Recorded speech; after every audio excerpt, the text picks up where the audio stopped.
So Shaqiri finally leaves Liverpool Football Club. Liverpool win and Everton and Manchester United drop points. A former Liverpool player joins Everton. Is Kounde going to be joining Chelsea? And is Harry Kane going to stay or is he going to leave? All this and more on today's Redmond Roundup.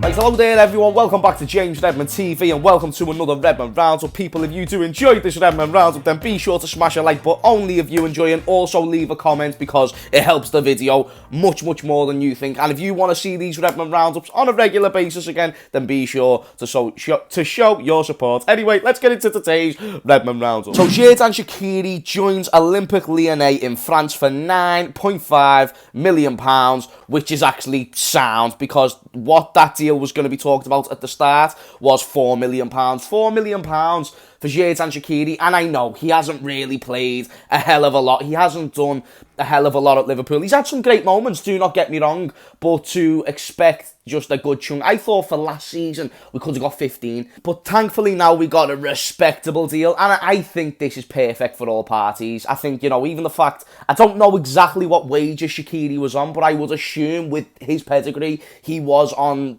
decent wages, and now to get him off the wage bill, I also think it's good that he is staying, or no, sorry, that he is leaving but staying within the Europe's top 5 leagues. I think that's what Shaqiri kind of strives for at this point in his career. Therefore, I think this is actually sound for all parties, for us and for Chesty legs. And when you think back of his time at Liverpool, like I said, he's had some great moments. The Manchester United goal, the assist against Barcelona. It's not like he's just came and done absolutely nothing. Bear in mind, we only signed him for 13 million from Stoke as well. But also, has Shaqiri ever been world class? No, he was always only going to be an option. Shaqiri is not irreplaceable, and 10 million for Shaqiri, now giving us the opening to go out and get a new player, I think this is actually a good thing. As he was never world class at Stoke, same with Bayern, same with Inter, and the same with us. He was always just going to be a squad option. But the question that you've got to ask yourself as a Liverpool fan, so let's get them in the comments down below, do we have enough options going forward this season? Because there's many questions on that. You've got the front three, of course, of Firmino, Mane and Salah. Then you've got players like Minamino there, Jota, of course, Harvey Elliott when he plays in the front line, because he's been playing midfield as well. Because if you ask me, they're definitely not, in terms of backup options, they're not the strongest. Of course, I'm happy with Jota and Harvey Elliott, but Harvey Elliott plays in midfield, and Minamino is still one of them where I'm just not too sure if he's the man to step up if someone in the front three does get injured. But let me know what you think in the comments down below. And is this deal for Shaqiri a good one? Because I very much certainly think it is. So game week 2 of the Premier League has just concluded. Obviously, Liverpool got the mighty 3 points that we needed. Just a quick little summary on that game.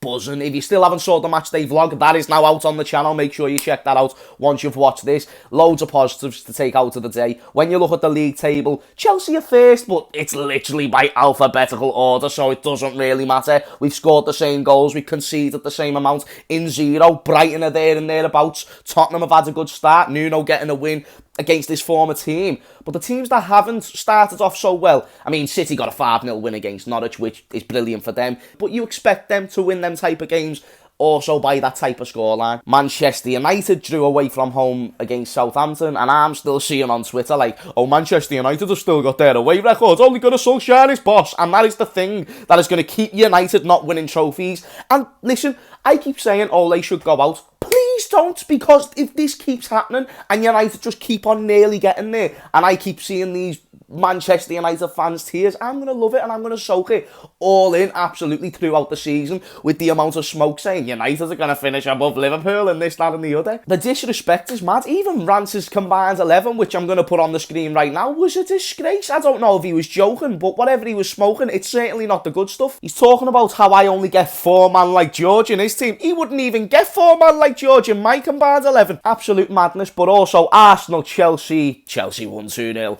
and I've been telling telling people this. Lukaku just will not flop. Let me tell you that now, and let me tell you that for free. He done it at West Brom. He done it at Everton. He done it at United. What makes you believe he's not going to do it at Chelsea? Where, by the way, they're actually playing to Lukaku's strengths. Give it to him in his feet, which, by the way, his ball control's much, much better. And also let him hold off, which he done against Pablo Mari about 5 different times, and it worked perfectly. So good weekend for everyone there. And there's a good game tonight between West Ham and Leicester City, which I'm most certainly going to keep an eye out for. So former Liverpool goalkeeper Andy Lonergan joins Everton Football Club.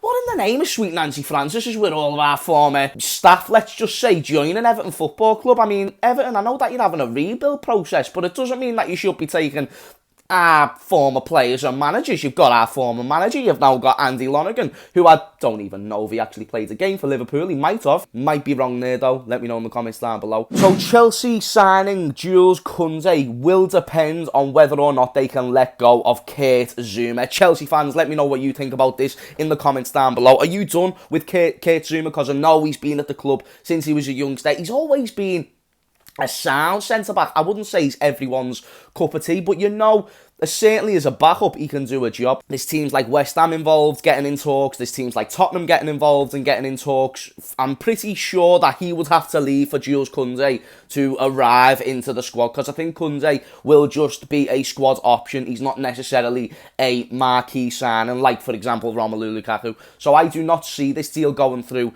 maybe throughout this window, and a second ago it was. But again, I want to know if this was actually improve Chelsea. I don't know, just because I haven't watched Kounde enough, so let me know what you think. So according to Fabrizio Romano, there are chances for Eduardo Camavinga to leave Rennes in the final 8 days of the transfer market. He is not going to sign a new deal, especially not a new long-term deal, and they're open to selling for 35 million euros, according to the main man. So let me know what you think about this. I think with the United links that was going on a few months ago, and the fact he's into the last year of his contract, I think it would maybe be smart to try and push him out for a move. I think a lot of big clubs are willing to wait till next summer and get their chances on possibly signing him there. Now, even though the demand is going to be through the roof for this player next summer, best believe he's already probably spoke to Man United or Real Madrid, and we just don't know about it yet. Otherwise, you'd be seeing him sign a new deal. He is a very, very good player, so he's not going to be short of options. And I wouldn't even mind Liverpool putting their name in the hat. I think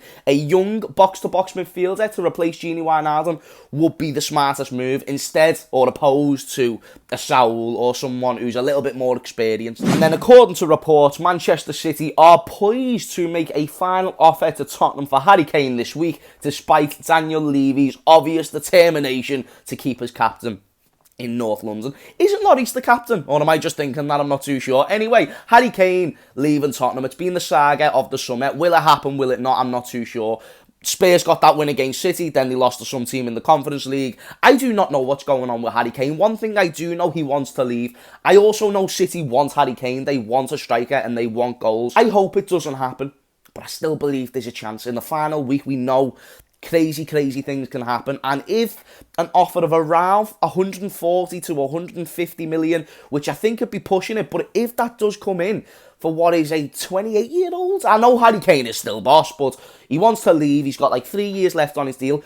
You're probably never going to make that much money for Harry Kane again. That's a lot of money. That's a lot of money. So if there's any Spurs fans watching this, I'd love to know your thoughts on what you think will happen with your captain. Supposedly, because again, I swear it's Lloris. Anyway, people, that's going to be the end of today's Redmond Roundup. So people, if you did enjoy, then be sure to smash a like. But only if you enjoyed. There's going to be more of these coming out throughout the week. There's going to be a preview for the Chelsea game on Thursday. That's going to be live on the channel, so I'll get that scheduled soon and keep you informed on that. I should be going to the Chelsea game as well. If not, then I'll do a watch along, but I'm pretty sure I've got a ticket sorted. Therefore, there'll be another vlog. There will be another Redmond Roundup out on Wednesday, and then there will also be Game Week 3 Premier League predictions video on Friday, so there's loads of content coming your way. We're getting back into the full swing of things. I've kind of took it easy recently, but yeah, thank you for watching this video, people. I hope you all have a marvellous day, and I will see you all later. Peace!